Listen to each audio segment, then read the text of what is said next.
It began at the edge of the Perseus Arm, where stars thinned and blackness ruled. A derelict system known only as DX-922 to cartographers and the Grave Nest to those who feared it. 100 vessels had gone in. Not one returned. Until now. The warship Karsus exited slipspace 20 million kilometers from the dead star, its engines silent, hull scorched from radiation storms. It bore no comm signal, no distress call. Just drifted, lifeless. Human, but wrong. Commandant Avery Thorne watched the feed from Lunar Station Alpha, eyes narrowed, breath shallow.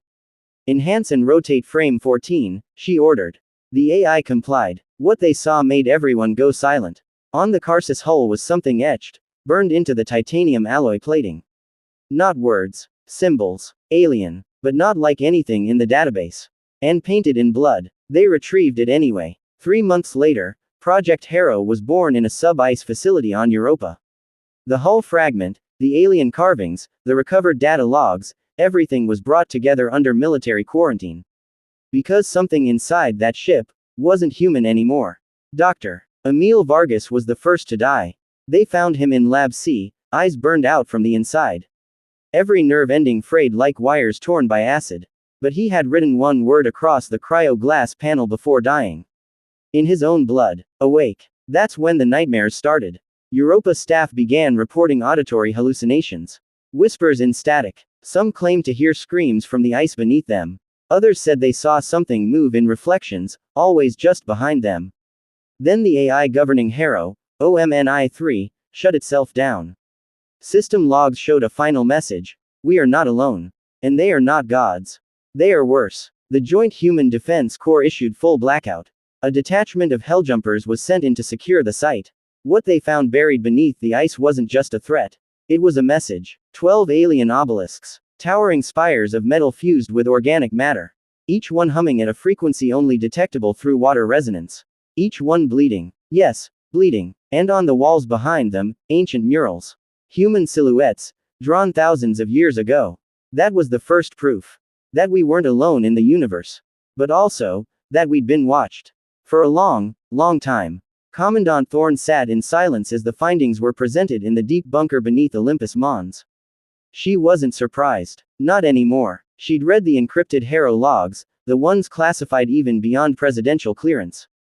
Humanity hadn't evolved alone. We were accelerated, guided, farmed, and now, harvested. The obelisks weren't just alien artifacts. They were seeds, beacons, warnings, or invitations. 1 month later, the first invasion began.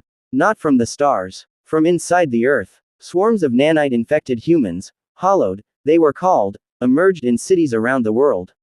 No central control. Just mindless hatred. As if rage had taken a biological form. They didn't want conquest. They wanted erasure. Humanity burned its skies to stop them. EMP bombs. Biological firewalls. Tactical ice that made genocide look like justice. But the hollowed kept coming. Until they just stopped. It wasn't victory. It was preparation. Because after the hollowed came them. They weren't ships in the usual sense. They were living titans. Millions of kilometers wide. Orbiting dead stars. Feeding off stellar collapse. The Harrow logs had called them, the architects. One of them entered our system. It didn't fire weapons. It just sang. A frequency that disrupted our atoms. Made people forget their names. Their children. Their language. Cities turned to silence. People walked into oceans and deserts as if pulled by invisible strings. That's when humanity made the decision to stop running, to become something even monsters feared. Project Revenant was humanity's final gamble.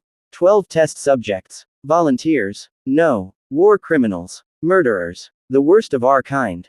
Injected with the same nanite strands that birthed the hollowed. Rewritten by pain. Programmed by revenge. They became Abyssborn. The first was Subject X. A man once known as Kael Voss. He had killed a whole colony in the Eros uprising. Now, he was the only weapon that survived direct contact with an architect. He didn't just survive. He fed off it. His blood turned black. His skin hardened like obsidian. His voice became frequency. And he said one thing before his final deployment. Tell the stars we are not their children. We are their reckoning. The Battle of Saturn wasn't a battle. It was extinction. Paused. 3 architects approached, flanked by a swarm of hollowed titans. Earth's fleets engaged, but were vaporized in seconds. Then Kael descended. Not in a ship. Just him. He stood on the icy ring, hands open. The architect sang. Kael screamed back. His voice cracked reality. Time glitched. Matter folded. And the first architect collapsed into itself like a neutron scream. The rest ran. That was our message. We are not the prey. We are the wolves that learned to hunt stars. Now, they call it the Dead Star Accord. A pact made in silence. An unspoken treaty written in fear. The architects no longer come near Sol. They leave obelisks on dead moons, but do not approach. Not anymore. Because something changed in us. Kael wasn't the only one. New Abyssborn emerged. Not criminals. Soldiers. Children born near the Harrow field. Empaths. Frequencemencers. The next evolution. Humanity is no longer a species. It's a force. Some say we traded our soul to become this. That we became what we hated. But others, those who remember the screams, the death, the silence, know the truth. We became what we had to. Because in the cold dark of space, only one law survives.